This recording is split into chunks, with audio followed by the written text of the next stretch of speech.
A lot of people give up on reinventing themselves because they do the math and think, it'll take me 5 years to get good at this. By then, I will be too old. But 5 years from now, you're going to be that age anyway. Time doesn't stop just because you decided not to act. You can't control time. The only thing you can control is who you'll be when that date rolls around. You can get there with a brand new identity, or you can get there as the exact same person you are today, just with a lot more regret. The cost of reinvention is high. It demands discomfort. It demands being a beginner, and it demands discipline. But the cost of regret is infinitely higher. Don't wait for the right moment. There's a quote I love that goes, "The best day to start was yesterday, but the second best day is today." There are plenty of inspiring stories about people who reinvented themselves late in life. But I'm particularly fond of Masako Wakamiya's story. She spent 43 years working at a major bank in Japan. She followed the standard script. She clocked in, followed the rules, and built a solid career. Then at 60, she retired. Masako spent the next decade at home caring for her elderly mother. And like most people as they age, she felt her world shrinking. Her busy routine vanished, and she found herself isolated. That feeling of isolation forced a change. Masako bought a computer to try and connect with the outside world. At 60 years old, she had never used one. Technology felt like something distant, reserved for kids and engineers. Because of that, it took her 3 months just to set the machine up. She struggled immensely. She cried over her keyboard in frustration more than once. But she kept trying. 20 years later, Masako noticed something important. Technology was ignoring seniors. Every app was made for young people, focused on speed and productivity. That's when Masako had a big idea. She decided to solve the problem herself. At 81, she started studying programming. She faced the massive challenge of learning complex code in her 80s, but she persisted. And the result of that persistence was the launch of Hinodon, an iPhone game based on a traditional Japanese festival. Eventually, Masako became one of the oldest app developers in the world. She traveled to global conferences and spoke with tech leaders. She transformed her identity from a retired banker to a tech creator. Her life got a whole new second chapter at 81 years old.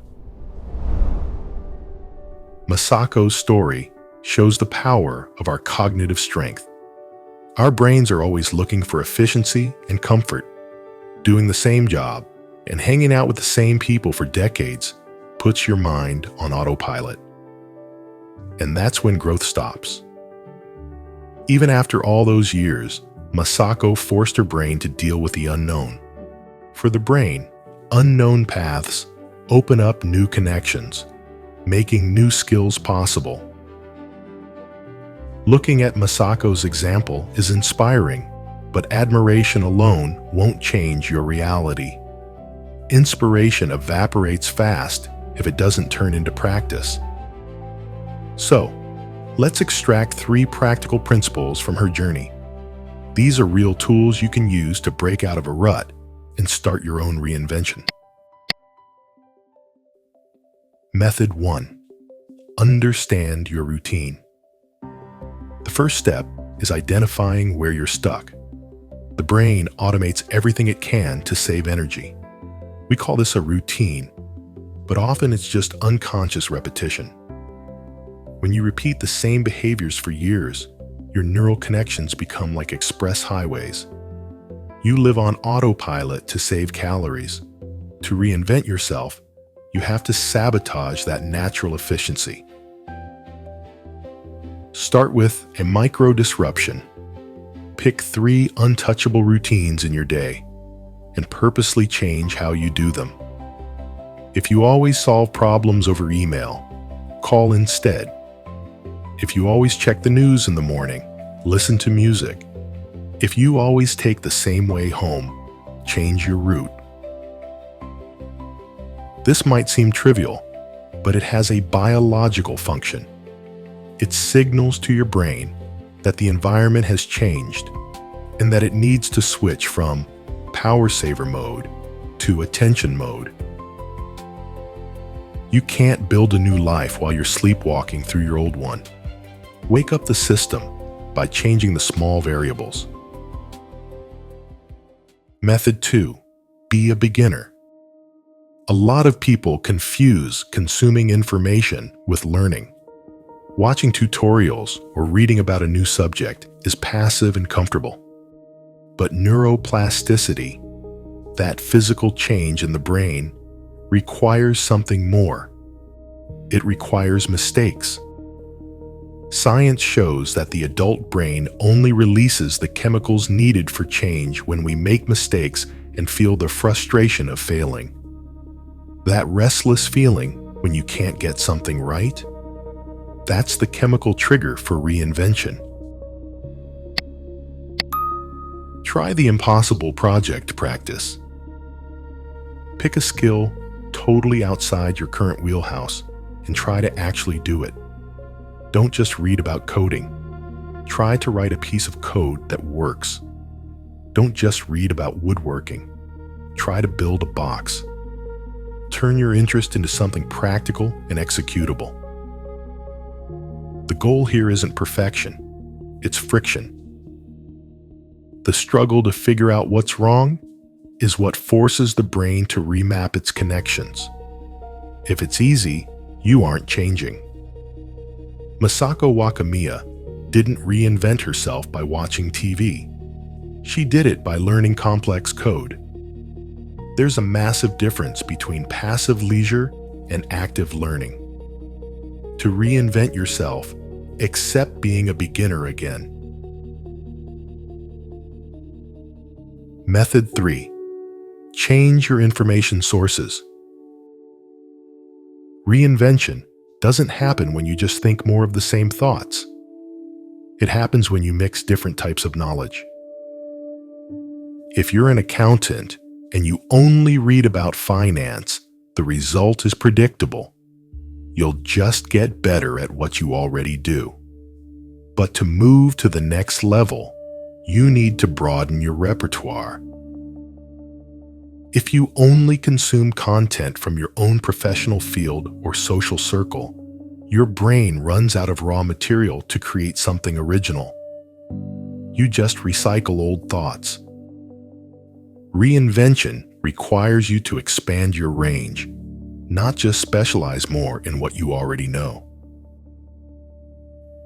As an exercise, try the 10% rule. Dedicate 10% of your content consumption to subjects that have absolutely nothing to do with your current life or career.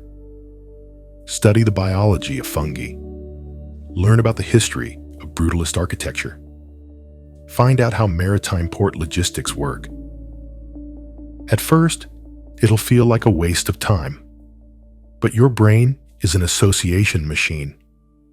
Eventually, a concept from biology will provide the solution to a career problem or open the door to a new interest.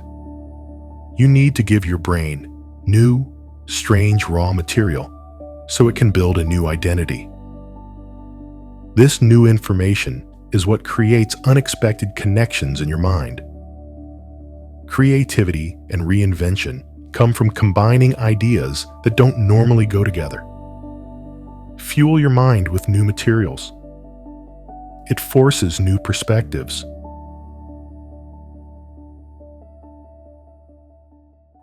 We've talked about 3 powerful methods to take your brain off autopilot. But there's a hard truth that needs to be said. None of these strategies work if you only rely on motivation. Motivation is a fleeting feeling. It shows up at the start when everything is new, and it disappears at the first sign of trouble. If you wait for motivation to act, your reinvention will only last a week. A lot of people fail to reinvent themselves, not because they lack talent or intelligence, but because they try to build a new life while keeping their old habits. It's impossible. To have the life you've never had, you have to adopt the behaviors you've never had. That's why discipline is so vital. You need consistency to become the person you want to be. But how do you build that kind of discipline without it becoming an unbearable burden? If you want to understand how to build that unshakable foundation, I've made a specific video on Japanese secrets for a disciplined life. In it, I explore concepts that go beyond willpower and teach discipline as a form of respect for your own life. Finally, remember this: the world doesn't care about your age. Biology doesn't judge your past. The sun rises the same for the master and the apprentice. The only difference is that the master had the courage to start. Don't protect an old identity that doesn't serve you anymore. Let go of the pride of who you used to be to make room for who you can become. There are still pages left to be written in the script of your life, and the pen is in your hand. Have courage and write the next chapter.